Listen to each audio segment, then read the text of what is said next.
Je suis vraiment heureux de nous rassembler encore aujourd'hui. Euh, Dieu a voulu à ce que nous puissions parler de sa part et c'est vraiment un privilège.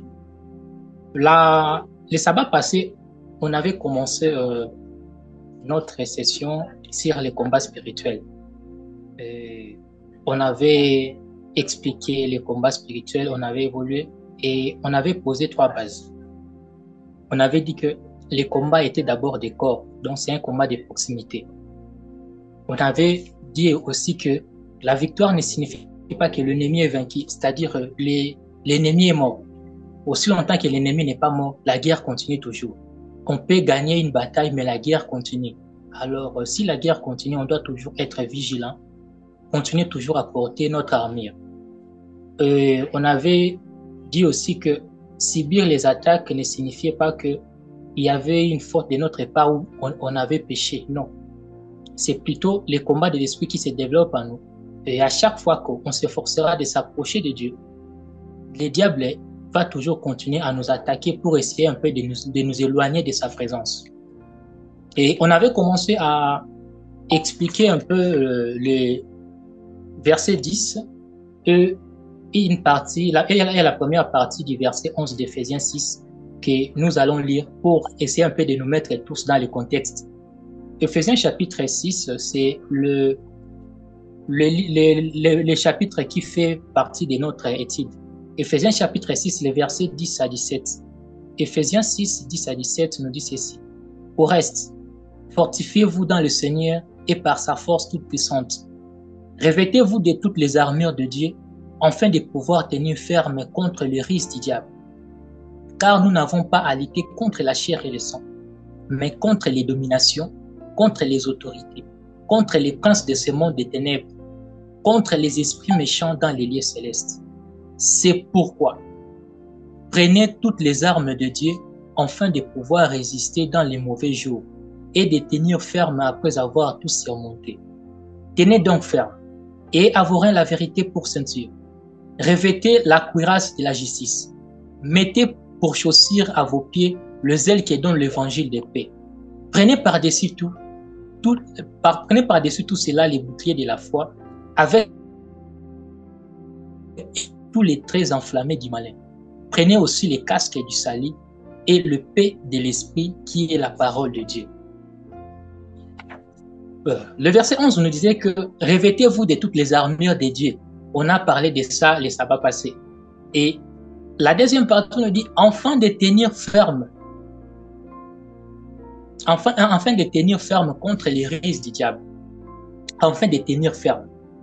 Ici, la position qu'on nous parle ici, tenir ferme, ça se réfère parce que Paul parlait plus en faisant allusion à un soldat romain qui est en guerre.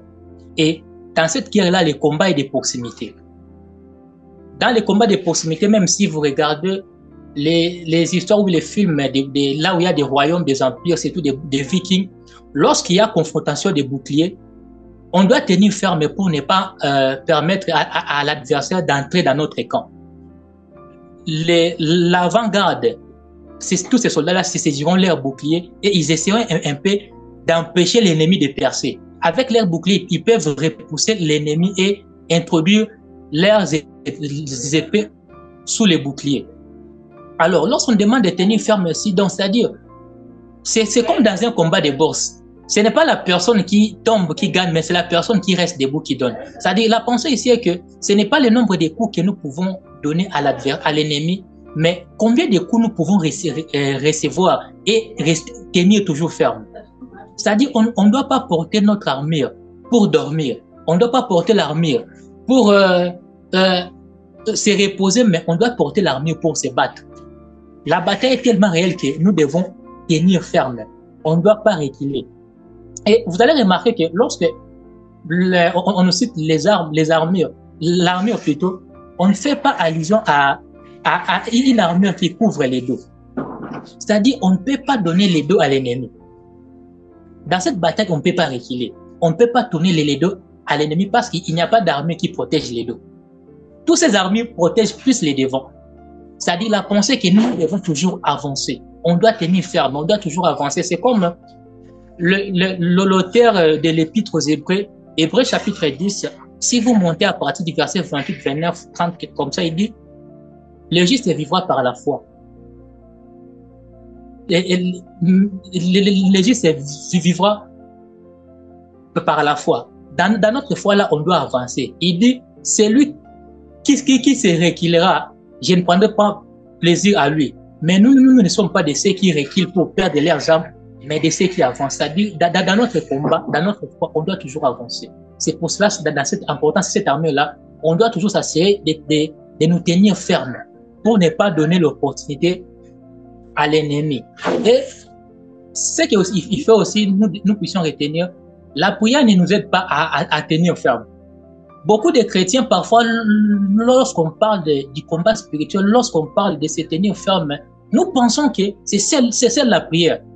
Vous verrez des gens qui se réveillent le matin, ils prient, le soir, ils prient. Il n'a pas le temps de lire sa Bible. Il va lire sa Bible, peut-être son carnet, il peut lire ça le vendredi ou bien le vendredi soir. Pendant la semaine, il n'a pas le temps de lire sa Bible, mais il prie. Ce n'est pas parce que vous priez beaucoup que le diable aura peur de vous. Souvenez-vous, Yeshua avait jeûné pendant 40 jours et 40 nuits. C'est moi qui parfois, c'est comme si le diable lui disait, bon, finis d'abord, lorsque tu as fini, viens maintenant, je te tente. Il avait jeûné pendant 40 jours, prié pendant 40 jours, 40 nuits. Il finit comme ça, la tentation vient. Il n'a pas résisté à la tentation à cause de la prière. C'était à cause de l'épée, de la parole. C'est-à-dire, lorsque nous pensons que porter notre ami, c'est seulement la prière, on néglige d'autres choses, on se met à danger inutilement. La prière, c'est comme les bras là qui tiennent l'armure. Mais la prière seule ne peut pas nous aider à résister. Dans l'armure, on ne cite pas la prière. Mais souvent, nous, on se focalise plus sur la prière. On a vraiment le temps de prier. Les matins, on prie. Les soirs, on prie. Les matins, on prie avant de sortir. Le soir, avant de dormir, on prie. Mais pour la parole de Dieu, bon, j'ai la flemme. C'est quelque chose que nous devons vraiment faire très, très attention parce qu'on se mettra à danger. Il dit, afin de tenir ferme contre les ruses du diable. L'armure qu'on doit porter, ça ne doit pas nous protéger des envoûtements, des malédictions, mais contre le ruse du diable. Les mots utilisés ici, c'est les mots méthodia. Ça signifie ruse, habileté, tricherie, tromperie, stratégie. C'est-à-dire la pensée que l'ennemi que nous sommes en train de combattre ne respecte pas les règles. Si on parlait par exemple du boxe, si on dit que dans le combat de boxe, le coup de pied est interdit, le diable s'en fout. Il va vous donner un coup de pied. C'est-à-dire, lui, il ne respecte pas les règles. Il utilise toujours la ruse. Regarde, il s'est rendu compte qu'il ne pouvait pas avoir Adam facilement. Il passe par Ève. Il commence l'œuvre par Ève, et Ève achève maintenant l'œuvre là chez Adam. Et la Bible nous dit quoi? C'est Adam qui était tombé. Ce n'était pas Ève qui était tombée, c'était Adam. Satan visait Adam. Mais il a utilisé la ruse parce qu'il comprenait que s'il allait lui-même, il ne pouvait pas avoir Adam. Laisse-moi utiliser la ruse parce que je sais que comme elle préfère sa femme, je passe par elle, elle saura comment l'avoir. Notre ennemi est tellement rusé. C'est pour cela qu'on doit faire très très attention. Il ne se bat pas, il ne combat pas à la loyale. Il est tellement risé, alors nous devons toujours porter notre armure pour que nous ne puissions pas tomber dans ce piège. Et il n'y a pas de moment dans notre vie où il se dira, bon, ces derniers temps, il passe des moments difficiles, je ne peux pas les tenter. Pas question. Chez lui, la trêve n'existe pas. Il cherche toujours des opportunités. Job avait perdu tous ses enfants, tout ce qu'il avait. Mais il a quand même, le diable a quand même mis les kilos de toucher encore à sa peau. C'est-à-dire, lui, chez lui, il n'y a pas de trêve. Il n'y a pas de moment où il peut se laisser comme ça. Non. S'il y a des opportunités pour lui, que ça soit favorable pour toi ou non, ce n'est pas son problème. Il va en profiter. C'est pour ça que nous devons toujours porter notre armure pour essayer un peu de résister, de tenir ferme contre tous ces risques-là. Le verset 12 nous dit, car nous n'avons pas à lutter contre la chair et les sangs, mais contre les dominations, contre les autorités, contre les princes de ce monde des ténèbres, contre les esprits méchants dans les lieux célestes. Ce verset est constitué de deux parties. La première partie, Paul nous nous montre contre qui on ne doit pas combattre. La deuxième partie, maintenant, il cite nos ennemis. C'est pour cela que j'ai préféré séparer ça. Aujourd'hui, on doit plus, on parlera du premier partie. La deuxième partie, on parlera de ça à la prochaine. Lorsqu'il dit, nous n'avons pas à combattre, à lutter contre la chair et le sang. Ici, Paul fait plus allusion, comme je disais, d'un soldat romain qui se bat dans un combat de corps. Dans un combat de corps, parce qu'il y a l'épée du salut, c'est-à-dire l'ennemi est proche de nous, on se tient à la main. Mais il dit quelque chose que dans ce combat-là, ton adversaire, ce n'est pas la personne que tu vois, mais c'est plutôt l'esprit qui l'anime. Ton adversaire, ce n'est pas la personne qui parfois t'énerve. Une personne peut-être que tu rêves la nuit, j'ai rêvé de cette personne, il m'a étranglé, le matin comme ça, tu vois cette personne-là t'énerve. Il dit, ton adversaire n'est pas cette personne-là. Parce qu'ici, il essaie de nous faire comprendre quelque chose, qu'avant de se battre, vous devez d'abord bien identifier votre ennemi. Vous devez bien identifier votre ennemi. Parce que si vous n'identifiez pas bien votre ennemi, vous n'allez jamais crier victoire. Il faut d'abord commencer par identifier l'ennemi avant de combattre cet ennemi-là. C'est pour cela que nous devons plus faire attention. Notre ennemi n'est pas la personne que nous voyons physiquement comme ça, mais c'est plutôt l'esprit qui anime cette personne-là. C'est ça dans le combat spirituel. Parce que si on pense que nos ennemis sont des personnes qui nous attaquent, on risquerait de les haïr. On risquerait d'avoir de la haine contre cette personne-là. Or, si Jésus avait vaincu, c'est parce qu'il était l'amour personnifié. Les diables est tellement risqués qu'ils nous pousseront à haïr des personnes que nous voyons comme ça dans la chair pour nous déstabiliser. Il y a une personne qui t'énerve, donc c'est comme s'il a un don de t'énerver. Lorsque tu programmes quelque chose, il y a des objectifs à faire, c'est à ce moment-là, cette personne-là vient, il te dit quelque chose, ça te décourage et tu laisses tout. C'est ça l'objectif du diable, il veut que tu puisses abandonner. Dans les ressources humaines, dans le cours des ressources humaines, on dit qu'un chef doit avoir la capacité de motiver ses travailleurs, de motiver ses subordonnés et de les encourager à atteindre leur maximum et aussi de créer un climat de paix. Mais vous pouvez avoir un collègue là, ou bien un chef qui n'est pas PDG, mais vous avez un chef là qui dépend aussi du PDG, qui vous met dans des conditions qui parfois vous énervent et vous découragent. Vous n'arrivez plus à bien travailler. Du coup, vous êtes viré. C'était ça l'objectif du diable. Il envoie ces personnes-là pour que vous puissiez détester ces genres de personnes, vous décourager et au finish, les DG verront que cette personne ne travaille pas bien. T'es viré. Le diable est tellement risé, s'il veut nous déstabiliser, il doit toujours passer par d'autres moyens. Et nous ne pouvons pas imaginer. C'est pour ça que l'amour doit primer dans tout. On doit enlever la haine à nous. Parce que souvent, lorsque nous, les humains, on connaît que cette personne ne m'aime pas, cette personne me combat, cette personne est mon ennemi, directement on déteste cette personne-là. C'est la risque du diable. Nous devons faire très très attention. Et nous devons toujours savoir que notre adversaire, notre combat, notre ennemi n'est pas la chair et le sang. Notre ennemi, ce n'est pas la personne que nous sommes en train de voir. Parce que la marionnette ne bouge pas seule. Il y a quelqu'un derrière la marionnette. Alors, nous devons plus nous focaliser sur la personne qui détient la marionnette et non sur la marionnette. Nous devons vraiment faire très très attention parce que notre ennemi est tellement rusé. Vous pouvez être comme ça, quelqu'un vient comme nous, les Congolais nous disons, il commence à te lancer des jetons, c'est-à-dire, il te lance des insultes ou bien des provocations, mais d'une manière masquée. Mais lorsque tu analyses vraiment ce que cette personne-là dit, tu te rends compte que c'est de moi qu'il s'agit. Alors, au lieu de prendre toutes ces armes, les charger sur cette personne-là, non. Concentre-toi d'abord, concentre-toi surtout sur les esprits qui sont derrière ces choses-là. Car la Bible nous dit que nous n'avons pas à combattre la chair et le sang. C'est-à-dire, notre ennemi n'est pas la personne qui est devant nous, mais c'est plutôt la personne qui essaye de les esprits qui essayent de les motiver. Vous devez toujours vous poser la question, pourquoi lorsque j'ai des objectifs, cette personne vient toujours dire quelque chose pour m'énerver. Cette personne vient toujours dire quelque chose pour me pousser à me décourager. en comprenant ces choses, lorsqu'il y a un problème devant vous, lorsqu'il y a une personne toujours qui est comme une pierre d'achoppement, commencez à réfléchir, commencez à analyser. Et lorsque vous allez commencer à analyser, vous allez vous rendre compte que non, c'est toujours lorsque vous avez quelque chose d'important à faire que cette personne-là vient. Lorsque vous avez des bons objectifs, que cette tentation-là survient. Alors, vous devez maintenant revoir votre façon de réagir.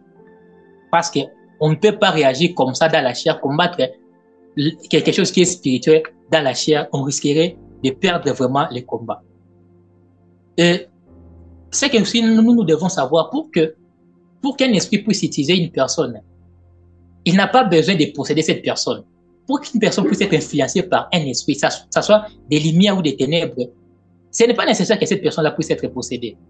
Lorsque nous lisons dans Matthieu chapitre 16, dans Matthieu 16, Jésus vient, il pose la question à ses disciples. Qu'est-ce que les gens disent que je suis? Tu es prophète, les autres disent que tu es Élie. Il dit, alors pour vous, qui suis-je? Pierre prenant la parole, il dit, tu es le Christ, le Fils de Dieu. Il regarde Pierre et dit, ce que tu as dit là, ce n'est pas la chair et le sang qui t'ont révélé ça, mais c'est mon Père qui est dans le ciel. Vous descendez seulement dans le même chapitre 13 là, à partir du verset 20, 21, 22, Jésus, en allant avec ses disciples, il leur dit, il faut que je puisse aller à Jérusalem. Là, je serai négligé, on va me tuer et je mourrai, mais le troisième jour, je vais ressusciter. Pierre se tournant, il dit, à Dieu ne plaise, cela ne t'arrivera pas. Puis Jésus se tournant vers Pierre, il dit, arrière de moi, Satan. Mais c'est le même Pierre à qui il avait dit que ce que tu as dit là, ce n'est pas la chair et le sang, c'est mon Père qui t'a révélé. C'est même Pierre. Il lui dit encore, arrière de moi, Satan. Lorsque nous lisons aussi Luc chapitre 9, à partir du verset 51 à 56, Luc 9, 51 à 56, Jésus voulait organiser la Sainte Seine avec ses disciples. Il dit, allez dans une ville samaritaine, cherchez là où on peut organiser la Sainte Seine. Ses disciples sont allés là-bas, on a refusé de les accueillir. Lorsqu'ils sont venus, ils ont dit ça à Jésus. Et du coup, les fils de Zébédée, Jacques et Jean, se tournant vers lui et lui dit, Seigneur, pourquoi ne pas demander les faits et les exterminer? Il tourna, il regarda les fils de Zébédée, il leur dit, vous ne savez pas de quel esprit vous êtes animés. Les fils de Dieu n'étaient pas venus pour perdre les âmes, mais pour les sauver. C'est-à-dire, pour vous avoir, le diable va passer par des personnes qui sont proches de vous.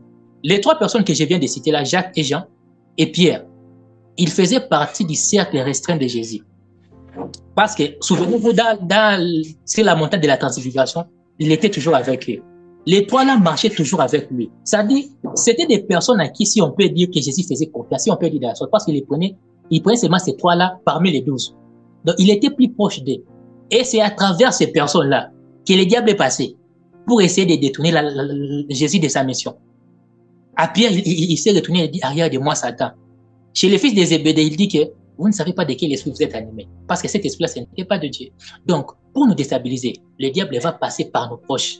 Parce que des personnes qui sont proches de nous, à cet instant-là, ils sont des armes que le diable peut utiliser pour arriver à ses objectifs. C'est pour ça que nous devons faire très, très attention. Il est tellement risé. Il peut passer par votre femme, votre mari, votre enfant. Pour lui, la personne qui est plus proche de vous, dans cet instant-là, c'est la personne idéale pour qu'il puisse vous atteindre. Et vous n'allez pas vous dire que cette personne-là qui prie beaucoup là, il ne peut pas être possédé. Ce n'est pas question de possession. Parce que Jacques et Jean et Pierre n'étaient pas possédés. Mais il est passé par eux. Notre ennemi est tellement risé. C'est pour cela qu'on doit toujours porter notre armure pour essayer de détecter les risques du diable, pour essayer de prendre des bonnes décisions lorsque nous sommes confrontés à ces risques-là. Parce que notre ennemi cherche seulement la perte de nos âmes. Donc nous devons vraiment veiller. Et les Éphésiens aussi avaient leur guerre. C'est pour cela Paul les écrit. Dans leur époque, il y avait ils vivaient d'abord dans un milieu païen. Et ils étaient influencés par l'influence gréco et romaine. Il y avait beaucoup de divinités. Et dans toutes ces choses-là, en dehors de ça, il y avait aussi beaucoup de courants, que ce soit philosophique, il y avait aussi beaucoup de religions. Et parmi ces guerres-là, il y avait surtout ce qui retenait l'attention de Paul, c'était le mouvement appelé l'agnosticisme. C'est-à-dire, dans ces mouvements-là étaient basés sur les gnosis, c'est-à-dire la connaissance. Et les gens étaient tellement curieux d'avoir de nouvelles connaissances. Ils étaient curieux d'apprendre de nouvelles choses. Ils étaient tellement curieux. Cette doctrine disait que la vérité va vous libérer. La connaissance va vous affranchir. C'est-à-dire, le danger était que cette doctrine était plus proche du christianisme. Apparemment, lorsque vous écoutez ça, vous allez croire que c'est du christianisme. Or, ça n'a rien à voir du christianisme. Lorsqu'on vous dit que vous allez connaître la vérité va vous libérer. C'est-à-dire, vous croyez que mais ça c'est un verset biblique.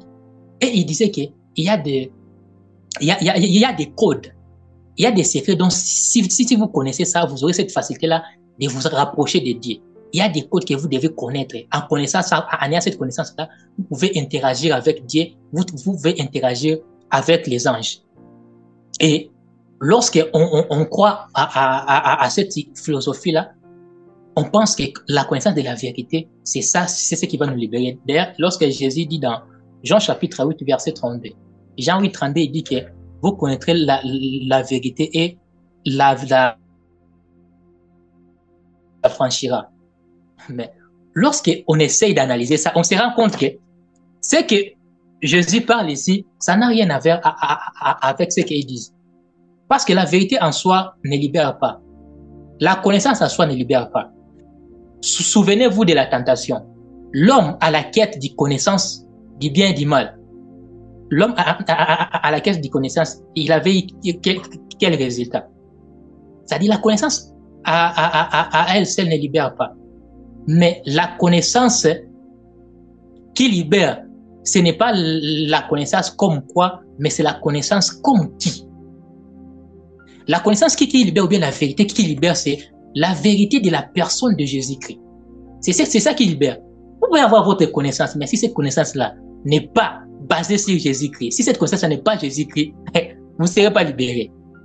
Quel que soit le nombre de théologies qu'on va vous expliquer, sans Jésus, rien n'est possible. C'est-à-dire la connaissance dont Jésus faisait allusion lorsqu'il disait que vous comptez la vérité et la vérité vous affranchira. Il était en train de préparer leur mentalité ou bien leur mémoire aux choses qui lui concernaient.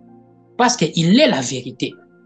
Alors la vérité qui libère, c'est cette personne-là de Jésus-Christ. C'est notre connaissance, la connaissance de notre expérience personnelle, de la connaissance de cette personne de Jésus-Christ qui va nous libérer. Mais ce n'est pas la connaissance seulement comme ça, parce que vous pouvez avoir beaucoup de connaissances sur des choses qui concernent Dieu.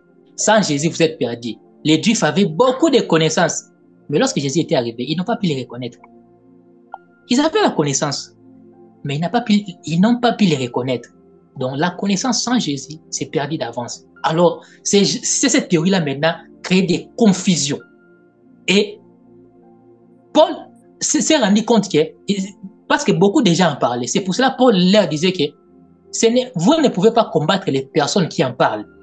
Mais votre guerre doit plus se concentrer sur les esprits qui animent ces personnes-là. Parce que ce sont des démons, des esprits qui sont derrière ces choses-là. D'ailleurs, il avait l'habitude d'appeler ça une doctrine des démons. Il appelle ça une doctrine des démons parce qu'apparemment c'est du christianisme. En écoutant ça, si vous faites seulement des recherches sur l'agnosticisme, ça fait partie de l'histoire de l'Église. Vous allez trouver ça. C'est-à-dire, en écoutant ça, c'est apparemment le christianisme, mais ça n'a rien à voir. C'est pour ça qu'il appelait ça les doctrines des démons. C'est-à-dire, vous ne pouvez pas vous concentrer sur les adeptes de cette doctrine. Non, ce n'est pas eux. Ils sont aussi utilisés. Vous concentrez-vous plus sur les esprits qui sont derrière ça. Donc, notre guerre dans la vie chrétienne, c'est basé plus, pas contre la chair et le sang, non, mais c'est contre les esprits qui animent ça. On doit avoir ça en tête. Parce que si on ne fait pas attention, on risquerait de se battre mal et d'avoir d'amertume, de la haine pour rien contre les personnes qui nous entourent. Or, on ne doit pas concentrer plus. Notre guerre ne doit pas se focaliser sur eux. Parce qu'il y a des esprits là qui peuvent qui sont derrière ces choses-là. Et aussi, c'est ce que nous devons savoir. Parce que lorsque nous on analyse ça, c'est vraiment très, très grave. Nous sommes dans une lutte. Lorsque Paul parle de la lutte, il ne fait pas allusion à la lutte comme étant un combat. Non. Il fait plutôt allusion à la lutte comme étant un sport. Parce que sous l'influence gréco-romaine, ces histoires-là existaient. Même actuellement, dans les JO, même actuellement dans le monde, il y a les sports intitulés l'élite. Et la personne qui détient les records, d'ailleurs, c'est un Cubain. Il a gagné 5 médailles d'or successives. C'est-à-dire, la lutte qu'on parle ici, c'est les sports de la lutte, mais pas la lutte dans le sens du combat. C'est-à-dire, les sports, dans ces sports-là de lutte, on ne se tient pas debout, mais on se cherche. Donc, vous êtes là, vous essayez de tenir votre adversaire. Et vous cherchez dans quelle position vous pouvez lui faire tomber. C'est pour ça qu'il dit ici que nous sommes en train de lutter. C'est-à-dire, notre combat, l'ennemi est plus proche de nous. Mais ce qui est bizarre, il dit que la personne qu'on tient là, la personne qu'on sent là, ce n'est pas lui notre adversaire. C'est-à-dire, dans les combats spirituels, les sorciers, les occultistes, peu importe, dans tous ces lots-là, ces personnes-là ne sont pas plus proches de nous. Ce sont plus les esprits qui sont en eux, qui est plus proche de nous. Jésus était arrivé dans un pays païen. Il avait rencontré un fou là qui dormait dans les cimetières.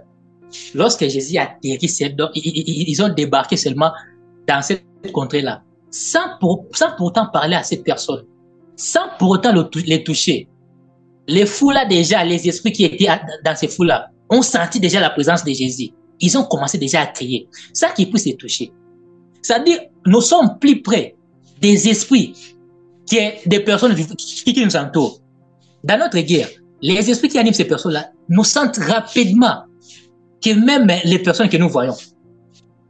C'est-à-dire, en arrivant seulement comme ça, ces esprits-là ont commencé à crier, qu'est-ce qu'il y a entre tout à nous, fils de Dieu? Il n'avait rien dit. Il n'a même pas vu cette personne-là d'abord en premier. Il n'a même pas menacé cette personne. Mais sa présence seulement, ces esprits-là ont senti ça. Ce qui démontre que dans les combats spirituels, l'ennemi est plus proche de nous. Nous pensons que c'est notre voisin qui nous dérange à chaque fois. Non.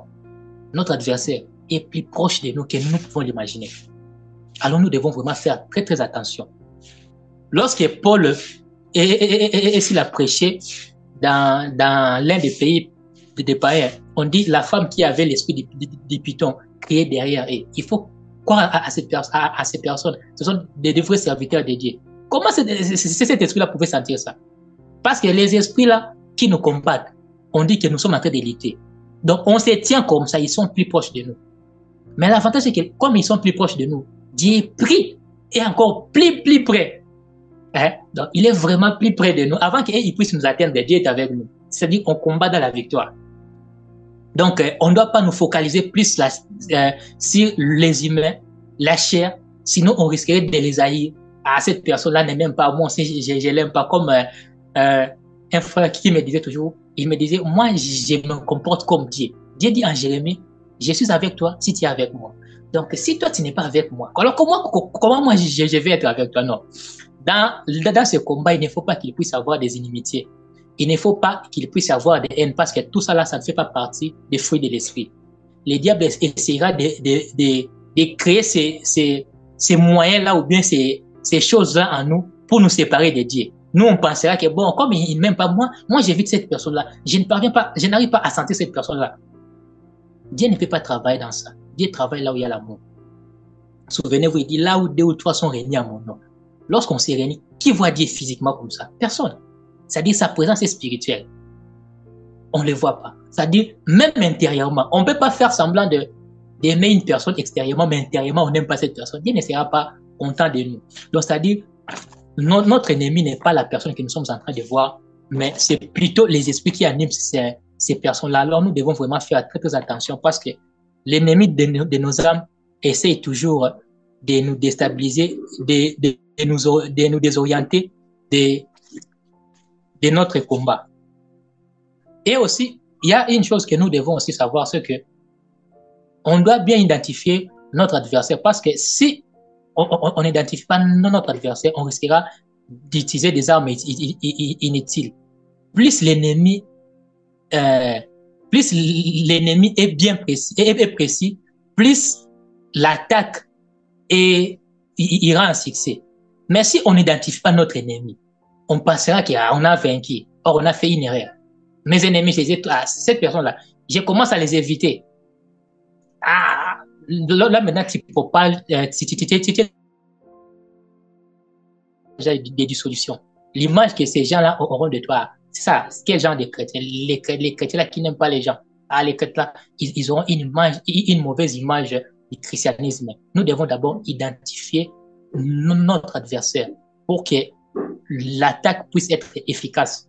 Et regardez, les disciples de Jésus sont allés, ils ont fait des miracles. Ils viennent dire à Jésus, là-bas, on a fait beaucoup de miracles. Les gens tombaient là, on a délivré les démons, on a fait ceci. Même les esprits mauvais ont quitté les personnes. Et on a fait tout cela par son nom. Mais lorsque nous lisons Matthieu chapitre 17, dans Matthieu 17, 21, on nous raconte l'histoire d'un papa qui était venu ici avec son enfant qui était possédé.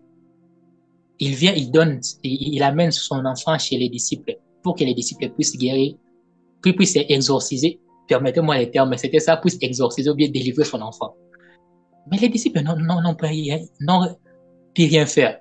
Alors, le papa dit à Jésus, mais j'ai amené mon enfant chez tes disciples, mais ils n'ont rien fait.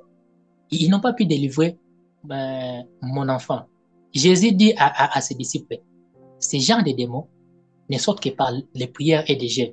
Oh, même puissance, mais l'approche doit être différente. C'est-à-dire, ils avaient la puissance parce qu'ils avaient déjà délivré beaucoup de personnes.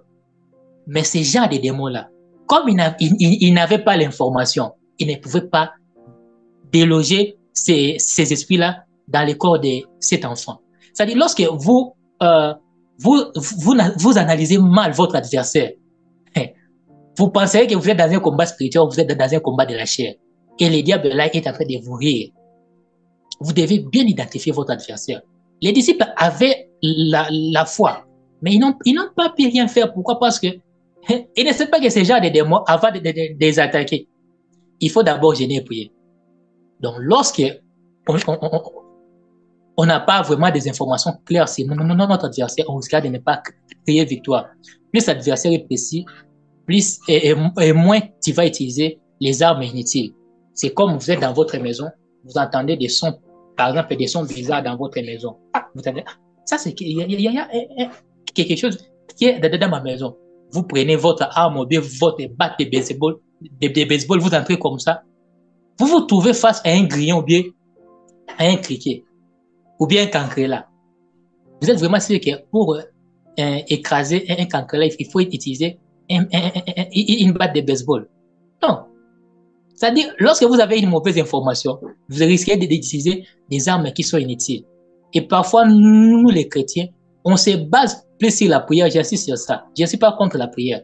Mais la prière doit tenir l'armure. On néglige souvent, il y a beaucoup de choses dans l'armure qu'on néglige. Mais on est fort dans la prière. Nous, on pense que si on doit tenir ferme, c'est seulement dans la prière. C'est pour ça qu'on ne rate jamais la prière. Donc, la prière, c'est parmi les choses qu'on n'oublie pas dans la vie chrétienne. On prie le matin avant de sortir, on prie le soir avant de dormir. Mais l'armure, la victoire de Jésus était dans la parole. La prière doit toujours soutenir l'armure et non négliger l'armure et nous focaliser seulement sur la prière. Aujourd'hui, j'aimerais que nous puissions retenir que notre adversaire, c'est la chair et le sang. Et pardon, ce n'est pas la chair et le sang, mais c'est plutôt les esprits qui animent la chair et le sang. Même si vous avez un voisin qui vous dérange, votre boss au boulot, vos collègues, ne vous concentrez pas sur ces personnes-là. Ne les haïssez pas. Parce que si vous essayez d'haïr cette personne, vous savez, lorsque vous pensez que vos prières seront toujours qu'il meure. Or, la volonté, ce n'est pas ça la volonté de Dieu. Il dit dans Ézéchiel 33, ce que je désire, ce n'est pas que le méchant meure, mais qu'il change de conduite et qu'il se convertisse. C'est-à-dire même les sorciers, même les occultistes, même s'ils influencent ce monde en mal, avec des choses qui sont en train d'introduire actuellement. On ne peut pas les haïr. Non. L'amour doit surmonter tout. On doit les confronter avec l'amour. On doit demander la grâce de Dieu, que Dieu puisse les aider aussi à changer. Aujourd'hui, je rends grâce à Dieu. Dans les pays arabes, il y a beaucoup de conversions. Beaucoup de conversions. Beaucoup de conversions. C'est-à-dire, on comprend que même si ceux qui ne sont pas avec nous actuellement, la grâce de Dieu aussi peut les atteindre. C'est pour ça, dans notre combat, bannissons la haine.